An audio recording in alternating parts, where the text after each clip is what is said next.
Little Women. By Louisa May Alcott. Published, 1868. Part 1. Chapter 1 Playing Pilgrims. Christmas won't be Christmas without any presents, grumbled Joe, lying on the rug. It's so dreadful to be poor, sighed Meg, looking down at her old dress. I don't think it's fair for some girls to have plenty of pretty things, and other girls nothing at all, added little Amy, with an injured sniff. We've got father and mother, and each other, said Beth contentedly from her corner. The four young faces on which the firelight shone brightened at the cheerful words, but darkened again as Joe said sadly, We haven't got father, and shall not have him for a long time. She didn't say perhaps never, but each silently added it, thinking of father far away, where the fighting was.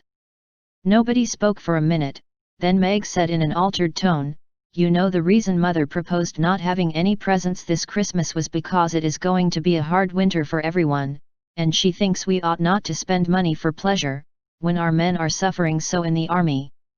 We can't do much, but we can make our little sacrifices, and ought to do it gladly. But I am afraid I don't, and Meg shook her head, as she thought regretfully of all the pretty things she wanted. But I don't think the little we should spend would do any good. We've each got $1, and the army wouldn't be much helped by our giving that.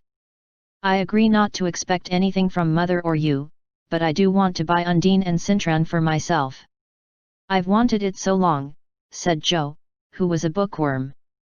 I plan to spend mine in new music, said Beth, with a little sigh, which no one heard but the hearth brush and kettle holder.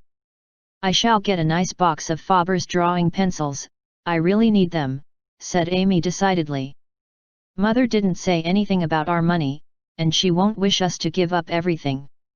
Let's each buy what we want, and have a little fun, I'm sure we work hard enough to earn it, cried Joe, examining the heels of her shoes in a gentlemanly manner. I know I do teaching those tiresome children nearly all day, when I'm longing to enjoy myself at home, began Meg, in the complaining tone again. You don't have half such a hard time as I do, said Joe. How would you like to be shut up for hours with a nervous, fussy old lady, who keeps you trotting, is never satisfied, and worries you till you're ready to fly out the window or cry? It's naughty to fret, but I do think washing dishes and keeping things tidy is the worst work in the world. It makes me cross, and my hands get so stiff, I can't practice well at all. And Beth looked at her rough hands with a sigh that anyone could hear that time. I don't believe any of you suffer as I do, cried Amy, for you don't have to go to school with impertinent girls, who plague you if you don't know your lessons, and laugh at your dresses, and label your father if he isn't rich, and insult you when your nose isn't nice. If you mean libel, I'd say so, and not talk about labels, as if Papa was a pickle bottle, advised Joe, laughing. I know what I mean, and you needn't be satirical about it. It's proper to use good words, and improve your vocabulary, returned Amy, with dignity. Don't peck at one another, children. Don't you wish we had the money Papa lost when we were little, Joe? Dear me! How happy and good we'd be, if we had no worries, said Meg, who could remember better times. You said the other day you thought we were a deal happier than the King children, for they were fighting and fretting all the time, in spite of their money. So I did, Beth. Well, I think we are. For though we do have to work, we make fun of ourselves, and are a pretty jolly set, as Joe would say. Joe does use such slang words, observed Amy, with a reproving look at the long figure stretched on the rug. Joe immediately sat up, put her hands in her pockets, and began to whistle. Don't, Joe. It's so boyish. That's why I do it. I detest rude, unladylike girls. I hate affected, niminy-piminy chits. Birds in their little nests agree, sang Beth, the peacemaker, with such a funny face that both sharp voices softened to a laugh, and the pecking ended for that time. Really, girls, you are both to be blamed, said Meg, beginning to lecture in her elder sisterly fashion. You are old enough to leave off boyish tricks, and to behave better, Josephine. It didn't matter so much when you were a little girl, but now you are so tall, and turn up your hair, you should remember that you are a young lady. I'm not. And if turning up my hair makes me one, I'll wear it in two tails till I'm 20, cried Jo, pulling off her net, and shaking down a chestnut mane. I hate to think I've got to grow up, and be Miss March, and wear long gowns, and look as prim as a China aster. It's bad enough to be a girl, anyway, when I like boys' games and work and manners. I can't get over my disappointment in not being a boy. And it's worse than ever now, for I'm dying to go and fight with Papa. And I can only stay home and knit, like a poky old woman. And Jo shook the blue army sock till the needles rattled like castanets, and her ball bounded across the room. Poor Jo! It's too bad, but it can't be helped. So you must try to be contented with making your name boyish, and playing brother to us girls, said Beth, stroking the rough head with a hand that all the dishwashing and dusting in the world could not make ungentle in its touch. As for you, Amy, continued Meg, you are altogether too particular and prim. Your airs are funny now, but you'll grow up an affected little goose, if you don't take care. I like your nice manners and refined ways of speaking, when you don't try to be elegant. But your absurd words are as bad as Jo's slang. If Jo is a tomboy and Amy a goose, what am I, please? Asked Beth, ready to share the lecture. You're a dear, and nothing else, answered Meg warmly, and no one contradicted her, for the mouse was the pet of the family. As young readers like to know how people look, we will take this moment to give them a little sketch of the four sisters, who sat knitting away in the twilight, while the December snow fell quietly without, and the fire crackled cheerfully within. It was a comfortable room, though the carpet was faded and the furniture very plain, for a good picture or two hung on the walls, books filled the recesses, chrysanthemums and Christmas roses bloomed in the windows, and a pleasant atmosphere of home peace pervaded it. Margaret, the eldest of the four, was 16, and very pretty, being plump and fair, with large eyes, plenty of soft brown hair, a sweet mouth, and white hands, of which she was rather vain. 15-year-old Jo was very tall, thin, and brown, and reminded one of a colt, for she never seemed to know what to do with her long limbs, which were very much in her way. She had a decided mouth, a comical nose, and sharp, grey eyes, which appeared to see everything, and were by turns fierce, funny, or thoughtful. Her long, thick hair was her one beauty, but it was usually bundled into a net, to be out of her way. Round shoulders had Jo, big hands and feet, a flyaway look to her clothes, and the uncomfortable appearance of a girl who was rapidly shooting up into a woman and didn't like it. Elizabeth, or Beth, as everyone called her, was a rosy, smooth-haired, bright-eyed girl of 13, with a shy manner, a timid voice, and a peaceful expression which was seldom disturbed. Her father called her a little Miss Tranquility, and the name suited her excellently, for she seemed to live in a happy world of her own, only venturing out to meet the few whom she trusted and loved. Amy, though the youngest, was a most important person, in her own opinion at least. A regular snow maiden, with blue eyes, and yellow hair curling on her shoulders, pale and slender, and always carrying herself like a young lady mindful of her manners. What the characters of the four sisters were we will leave to be found out. The clock struck 6 and, having swept up the hearth, Beth put a pair of slippers down to warm. Somehow the sight of the old shoes had a good effect upon the girls, for Mother was coming, and everyone brightened to welcome her. Meg stopped lecturing, and lighted the lamp. Amy got out of the easy chair without being asked, and Jo forgot how tired she was as she sat up to hold the slippers nearer to the blaze. They are quite worn out. Marmee must have a new pair. I thought I'd get her some with my dollar, said Beth. No, I shall, cried Amy. I'm the oldest, began Meg, but Jo cut in with a decided, I'm the man of the family now Papa is away, and I shall provide the slippers, for he told me to take special care of Mother while he was gone. I'll tell you what we'll do, said Beth, let's each get her something for Christmas, and not get anything for ourselves. That's like you, dear. What will we get? Exclaimed Joe. Everyone thought soberly for a minute, then Meg announced, as if the idea was suggested by the sight of her own pretty hands, I shall give her a nice pair of gloves. Army shoes, best to be had, cried Joe. Some handkerchiefs, all hemmed, said Beth. I'll get a little bottle of cologne. She likes it, and it won't cost much, so I'll have some left to buy my pencils, added Amy. How will we give the things? Asked Meg. Put them on the table, and bring her in and see her open the bundles. Don't you remember how we used to do on our birthdays? Answered Joe.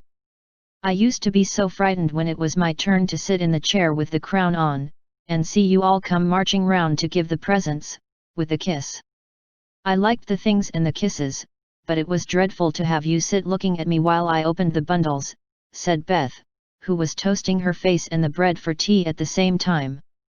Let Marmee think we are getting things for ourselves, and then surprise her. We must go shopping tomorrow afternoon, Meg. There is so much to do about the play for Christmas night, said Joe, marching up and down, with her hands behind her back, and her nose in the air. I don't mean to act any more after this time. I'm getting too old for such things, observed Meg, who was as much a child as ever about dressing up frolics. You won't stop, I know, as long as you can trail round in a white gown with your hair down, and wear gold paper jewelry. You are the best actress we've got, and there'll be an end of everything if you quit the boards, said Joe. We ought to rehearse tonight. Come here, Amy, and do the fainting scene, for you are as stiff as a poker in that. I can't help it. I never saw anyone faint, and I don't choose to make myself all black and blue, tumbling flat as you do. If I can go down easily, I'll drop. If I can't, I shall fall into a chair and be graceful.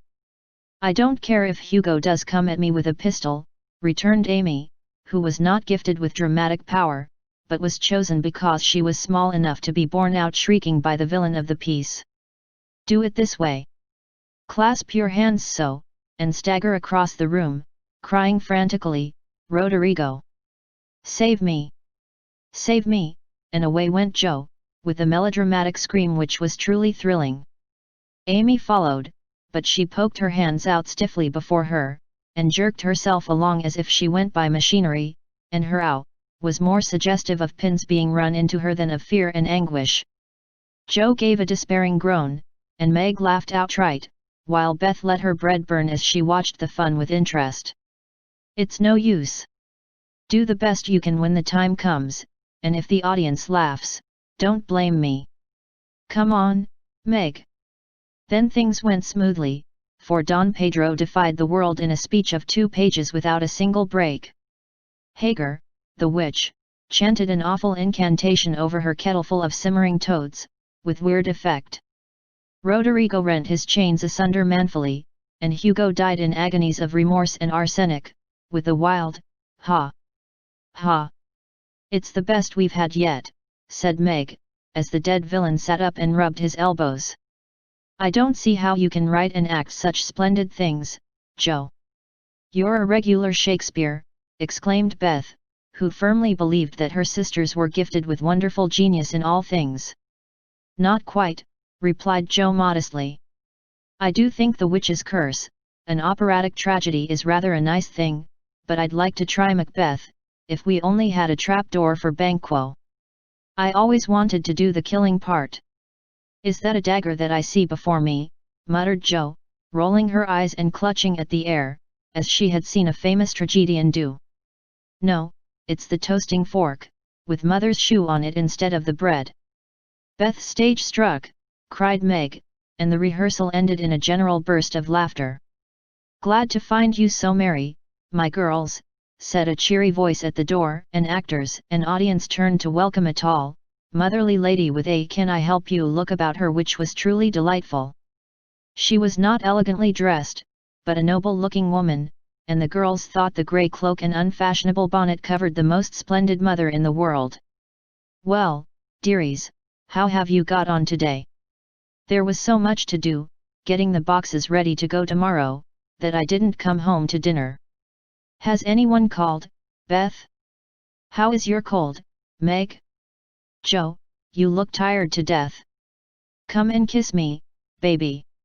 While making these maternal inquiries, Mrs. March got her wet things off, her warm slippers on, and sitting down in the easy chair, drew Amy to her lap, preparing to enjoy the happiest hour of her busy day. The girls flew about, trying to make things comfortable, each in her own way. Meg arranged the tea table, Joe brought wood and set chairs, dropping, overturning, and clattering everything she touched. Beth trotted to and fro between parlor kitchen, quiet and busy, while Amy gave directions to everyone, as she sat with her hands folded.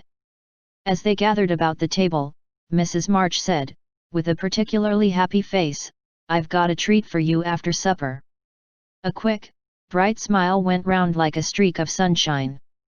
Beth clapped her hands, regardless of the biscuit she held, and Joe tossed up her napkin, crying, "A letter! A letter! 3 cheers for father! Yes, a nice long letter. He is well, and thinks he shall get through the cold season better than we feared. He sends all sorts of loving wishes for Christmas, and an especial message to you girls," said Mrs. March, patting her pocket as if she had got a treasure there.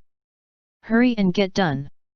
Don't stop to quirk your little finger and simper over your plate, Amy," cried Joe, choking on her tea and dropping her bread, butter side down, on the carpet in her haste to get at the treat. Beth ate no more, but crept away to sit in her shadowy corner and brood over the delight to come, till the others were ready. "I think it was so splendid in father to go as chaplain when he was too old to be drafted, and not strong enough for a soldier," said Meg warmly. "Don't I wish I could go as a drummer, of Ivan What's-its-name? Or a nurse, so I could be near him and help him," exclaimed Joe, with a groan. "It must be very disagreeable to sleep in a tent, and eat all sorts of bad-tasting things, and drink out of a tin mug," sighed Amy. "When will he come home, Marmee?" asked Beth, with a little quiver in her voice. "Not for many months, dear, unless he is sick. He will stay and do his work faithfully as long as he can, and we won't ask for him back a minute sooner than he can be spared. Now come and hear the letter." They all drew to the fire, Mother in the big chair with Beth at her feet, Meg and Amy perched on either arm of the chair, and Joe leaning on the back, where no one would see any sign of emotion if the letter should happen to be touching. Very few letters were written in those hard times that were not touching, especially those which fathers sent home. In this one little was said of the hardships endured, the dangers faced, or the homesickness conquered. It was a cheerful, hopeful letter, full of lively descriptions of camp life, marches, and military news, and only at the end did the writer's heart overflow with fatherly love and longing for the little girls at home. "Give them all of my dear love and a kiss. Tell them I think of them by day, pray for them by night, and find my best comfort in their affection at all times. A year seems very long to wait before I see them, but remind them that while we wait we may all work, so that these hard days need not be wasted. I know they will remember all I said to them, that they will be loving children to you, will do their duty faithfully, fight their bosom enemies bravely, and conquer themselves so beautifully that when I come back to them I may be fonder and prouder than ever of my little women." Everybody sniffed when they came to that part. Joe wasn't ashamed of the great tear that dropped off the end of her nose, and Amy never minded the rumpling of her curls as she hid her face on her mother's shoulder and sobbed out, "I am a selfish girl. But I'll truly try to be better, so he mayn't be disappointed in me by and by." "We all will," cried Meg. "I think too much of my looks and hate to work, but won't any more, if I can help it. I'll try and be what he loves to call me, a little woman, and not be rough and wild, but do my duty here instead of wanting to be somewhere else," said Joe, thinking that keeping her temper at home was a much harder task than facing a rebel or two down south. Beth said nothing, but wiped away her tears with the blue army sock and began to knit with all her might, losing no time in doing the duty that lay nearest her, while she resolved in her quiet little soul to be all that father hoped to find her when the year brought round the happy coming home. Mrs. March broke the silence that followed Joe's words, by saying in her cheery voice, Do you remember how you used to play Pilgrim's Progress when you were little things? Nothing delighted you more than to have me tie my piece bags on your backs for burdens, give you hats and sticks and rolls of paper, and let you travel through the house from the cellar, which was the city of destruction, up, to the housetop, where you had all the lovely things you could collect to make a celestial city. What fun it was, especially going by the lions, fighting Apollyon, and passing through the valley where the hobgoblins were, said Joe. I liked the place where the bundles fell off and tumbled downstairs, said Meg. I don't remember much about it, except that I was afraid of the cellar and the dark entry, and always liked the cake and milk we had up at the top. If I wasn't too old for such things, I'd rather like to play it over again, said Amy, who began to talk of renouncing childish things at the mature age of 12. We never are too old for this, my dear, because it is a play we are playing all the time in one way or another. Our burdens are here, our road is before us, and the longing for goodness and happiness is the guide that leads us through many troubles and mistakes to the peace which is a true celestial city. Now, my little pilgrims, suppose you begin again, not in play, but in earnest, and see how far on you can get before father comes home. Really, mother? Where are our bundles? Asked Amy, who was a very literal young lady. Each of you told what your burden was just now, except Beth. I rather think she hasn't got any, said her mother. Yes, I have. Mine is dishes and dusters, and envying girls with nice pianos, and being afraid of people. Beth's bundle was such a funny one that everybody wanted to laugh, but nobody did, for it would have hurt her feelings very much. Let us do it, said Meg thoughtfully. It is only another name for trying to be good, and the story may help us, for though we do want to be good, it's hard work and we forget, and don't do our best. We were in the slough of despond tonight, and mother came and pulled us out as help did in the book. We ought to have our roll of directions, like Christian. What shall we do about that? Asked Joe, delighted with the fancy which lent a little romance to the very dull task of doing her duty. Look under your pillows Christmas morning, and you will find your guidebook, replied Mrs. March. They talked over the new plan while old Hannah cleared the table, then out came the 4 little work baskets, and the needles flew as the girls made sheets for Aunt March. It was uninteresting sewing, but tonight no one grumbled. They adopted Joe's plan of dividing the long seams into 4 parts, and calling the quarters Europe, Asia, Africa, and America, and in that way got on capitally, especially when they talked about the different countries as they stitched their way through them. At 9 they stopped work, and sang, as usual, before they went to bed. No one but Beth could get much music out of the old piano, but she had a way of softly touching the yellow keys and making a pleasant accompaniment to the simple songs they sang. Meg had a voice like a flute, and she and her mother led the little choir. Amy chirped like a cricket, and Joe wandered through the airs at her own sweet will, always coming out at the wrong place with a croak or a quaver that spoiled the most pensive tune. They had always done this from the time they could lisp. Crinkle, crinkle, it'll tar. And it had become a household custom, for the mother was a born singer. The first sound in the morning was her voice as she went about the house singing like a lark, and the last sound at night was the same cheery sound, for the girls never grew too old for that familiar lullaby.